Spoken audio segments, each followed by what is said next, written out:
有啲好抵啊，真係好抵啊！先來一個 Black Friday 和聖誕的購物開箱。我覺得今年係比上年要好賣嘅，同埋啲折扣真係勁啲嘅。第一個咧係唔好意思啊 ，Casey， 佢冇講過嘅。Friday 呢邊係滿件嘅折啦，所以我又入咗啦。大家知道我呢排運比較衰咧，所以咧我又搞咗個手機殼嘅，好命手機殼。係啦，我覺得人咧係要有啲信念感嘅，所以我都係買咗佢。咁其實佢實體我覺得幾靚嘅，係鏡面啦，呢度可以照下鏡咁，平時出去補妝咧，我覺得好方便喎呢個，而且係9紫離火年咧，咁對我呢啲咧比較信命嘅人嚟講咧，所以我覺得紫色咧係非常唔錯噶。佢要湊夠4件先有得折啊嘛，咁所以咧我就買多咗一條手機鏈，有呢一條雙用嘅手機鏈，佢係珍珠拼金屬嘅，有金有銀有珠，非常好啊！佢比我諗嘅要輕，同埋佢呢一個位可以調節長度嘅，因為有時咧好似話我孭啲純黑色嘅袋咧，我就將呢條珠鏈同佢搭埋一齊咧，其實都幾好睇嘅，唔會話太單調咯。另外仲有一個咧手機鏈，짜잔！呢一個手機腕帶有少少算一見鍾情啦，嗰粒珠咧就係為咗湊單嘅，因為咧加埋粒珠咧仲平過冇粒珠啦，所以我就落咗粒珠。咁大家就可以將自己個名評喺度 UTA 咁樣都冇問題嘅。成個就係嗰種酷甜嘅感覺咧，我就好中意。OK， 手機鏈講完咧就講衫啦。Black Friday 嘅時候咧就買咗啲衫，有啲好抵啊！真係好抵啊！第一件咧係我之前直播間做嗰個專場嘅時候，我同大家一齊買嘅，我就買咗我近幾年嘅第一件小香風外套，我好耐都冇買過小香風外套啦。Atwell 呢個牌子嘅，佢係專門做小香風外套嘅，990歐減到差唔多200。着上身係呢個感覺嘅，雖然係小香風外套，但係佢有一種好可愛嘅感覺，即係嗰啲又可愛又複合又衰衰格格嗰啲咧，但係咧又有啲甜喎。雖然係小香風外套，但係佢唔會話唔保暖啊！着上去你真係覺得係熱㗎，所以我其實幾推薦佢哋嘅小香風外套，佢哋冇咩缺點咧，我覺得就係貴。特賣場嘅時候買咧真係超正啊！一年就得2次，冇㗎啦。明年再見，拜拜。下一個咧係 Maxi 就係法國好出名嘅一間買手店，咁佢成日會入好多其他牌子嘅衫啦。咁上次我去行街嘅時候咧，我就睇啱咗一個牌子叫做 Halfway Native， 一見鍾情。我對佢件 T 恤一見鍾情，跟住睇 T 恤嘅時候咧，見到件外套，嗰件外套又一見鍾情。佢係 Black Friday， 佢有折啊，佢6至7折咁樣，我就哇！係一件塗鴉嘅 T 恤，感覺上佢用手畫嘅，但係佢係印刷嘅，但係佢印到真係好似手畫咁樣。9紫離火年啊嘛，就好鬼中意啲紫色啦，咁所以佢就係紫色啦，就好啱噶。佢呢件衫配套咧，仲有一件外套，張張呢件又係塗鴉嘅，後邊有幾隻字。着身係咁樣好顯氣色嘅。我今日我特登唔化妝俾你哋睇下，究竟呢啲嘢係有幾顯氣色。呢件外套特別我超中意素顏嘅時候着啊，着咗之後咧，你個素顏顯得冇咁素，你將條鏈拉埋啦，呢個位咧拉上去，扣住佢，哇，真係好正咁啊！因為我係圓面嚟嘅，所以呢件衫咧佢係遮咗我啲肉啊。點解有咁好嗰啲衫可以遮肉嘅？因為如果你嗰啲高領咧係窄啲嘅，或者咁樣窄啲咧，就會顯得你塊面仲肥啦。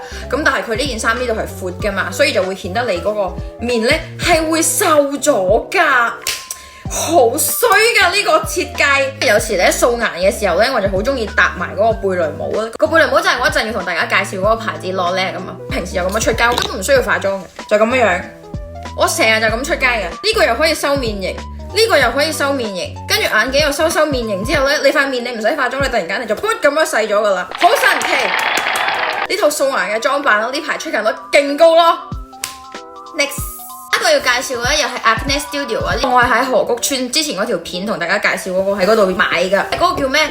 菲爾豆毛衣咁，真真係咁樣嘅，佢係原價係590歐，成600歐，就300幾，然之後再7折8折咁樣啦，最後到晒200歐啲出頭到咯。呢件從來冇菲爾豆毛衣嘅，佢呢件係我第一件，我一試上去就覺得哇咁好睇嘅，佢係斜膊嘅，佢成個係咁樣斜過嚟嘅，着上身我覺得佢個版型係幾 OK， 跟住我攞呢件咧係加細，尺寸對我啱啱好，亦都唔使束衫。衫就講完啦，咁下一個就同大家講帽啦，짜잔 Lolet。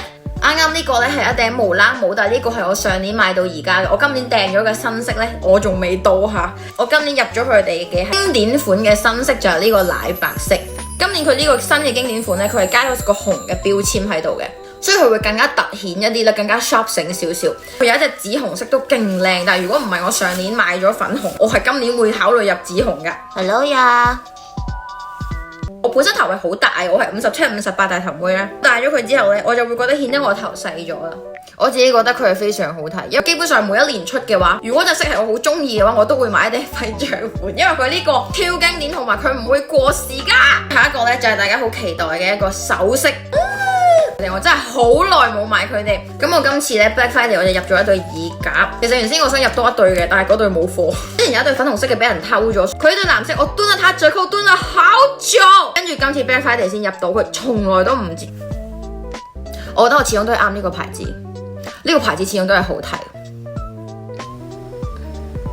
真係鮮到咁樣嘅咧，而且我覺得佢比之前粉紅色嗰隻更加鮮。如果上咗妝嘅話，呢個效果係更加好嘅。跟住同大家介紹一啲包包，就係 Lancaster， 最近超喜歡他們家。乜幾日袋嘅，我同你講下我最近嘅新寵啦。第一隻入嘅呢隻係佢哋嘅寶靈球。原來因為我朋友買咗一隻，我開頭以為好貴嘅咧，後邊我問咗佢價格之後咧，我就決定入手啦。哇，咁樣呢個皮呢個價格，我覺得性價比就超級無敵高咯。同埋佢嗰啲皮上邊咧有特殊嘅紋路嘅，咁同埋佢嗰啲金件咧係磨砂金嚟嘅，用得耐你又有 vintage 嗰種感覺。佢裏邊可以放到好多嘢，連遮都可以放到，所以我覺得呢個袋係非常適合喺呢度用嘅。另外仲有一隻黑色，我都覺得好好睇，少少學院風嘅時好啱我搭衫嘅風格，所以我好中意佢。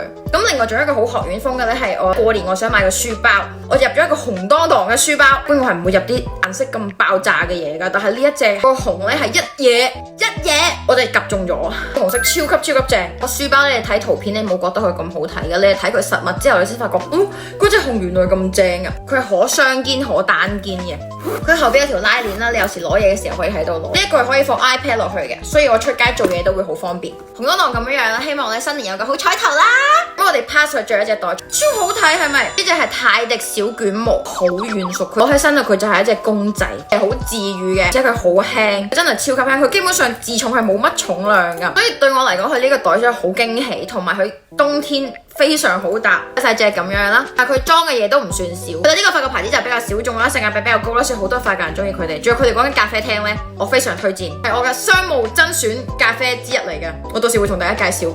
跟住就介紹一啲生活用品啦，同埋一啲食嘅嘢啦。我買咗一個 Stanley 嘅聖誕限定杯，原價75歐，咁我係60歐出頭到攞咗佢嘅。鏘鏘，佢仲有個防塵袋俾你。哇！呢一隻杯嘅實體咧，要比鏡頭嗰個睇要好睇100倍。呢隻杯實體係真係鮮到咩咁，係真係鮮到咩咁。希望呢隻唔好漏下。我哋新年咧就鼓勵自己要飲多啲水，做健康女子。呢個咧係啲啲嘅聖誕香薰濕棒，每一年聖誕節我都會買嘅，所以我好推薦俾你哋。完全就係我杯茶，因為佢係金樽啊。因為好中意嗰啲金嗰啲嘢，因為大師話我缺金啊嘛，非常好啊！佢嗰個味係有少少冷嘅，冬日裏邊嗰種係森林雪地裏邊行嗰種，跟住聞一聞嗰啲杉樹嗰個感覺，有少少嗰啲木質嘅感覺，我就好中意，因為佢比較中性。最後咧就係我偶像嘅店嘅嘢啦 ，Pierre Hermé 嘅我偶像嘅店。咁我哋每年聖誕咧都會出嗰啲限定孖加空嘅，一紮就係佢哋嘅聖誕限定啦。我試晒噶啦，咁其實琴晚已經食咗紮噶啦，唔好意思。呢一個我好推薦嘅，佢有2個松露，一個黑松露，一個白松露嘅。黑松露我講句實話，我覺得一般啦，同埋個松露味唔係好突出，但係白松露呢一個食就一定要白噶嘛，點解會咁好味嘅咧？真係好好味啊！